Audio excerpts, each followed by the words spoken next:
అంబటి రాంబాబు ఉభయ తెలుగు రాష్ట్రాల్లో పరిచయం అక్కర్లేనటువంటి పేరు. నిరంతరం ప్రతిపక్షాలపై ఒంటికాలుతో లేచే అంబటి ఈసారి సత్తెనపల్లిలో గెలిచి మూడవసారి ఆంధ్ర అసెంబ్లీలో అడుగు పెడతారా? వైసీపీ ఫైర్ బ్రాండ్ టీడీపీ నుంచి గట్టి పోటీని ఎదుర్కొంటున్నారా? ఎన్నికలైతే అయిపోయాయి. ఫలితాలు ఈవీఎంలలో నిక్షిప్తమయ్యాయి. ఆంధ్ర సీఎంతో పాటు సత్తెనపల్లి ఎమ్మెల్యే ఎవరన్నది జూన్ 4వ తేదీ తేలనుంది. అయితే సత్తెనపల్లి ప్రజల తీర్పుపైనే అందరూ ఆసక్తిగా ఎదురుచూస్తున్నారు. కారణం, ఇక్కడ ఇద్దరు సీనియర్ నేతలు తలపడుతూ ఉండడం. ఒకరు సీనియర్ నేత మాజీ మంత్రి కన్నా లక్ష్మీనారాయణ, మరొకరు ప్రస్తుత మంత్రి అంబటి రాంబాబు. ఇద్దరు ఉద్దండుల మధ్య పోరు చాలా రంజుగా రసవత్తరంగా సాగింది.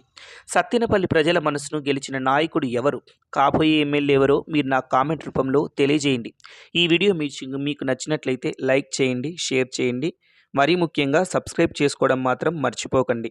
మరికొన్ని వీడియోల కోసం బెల్ ఐకాన్ స్టార్ట్ చేయండి. Bye bye. నమస్తే.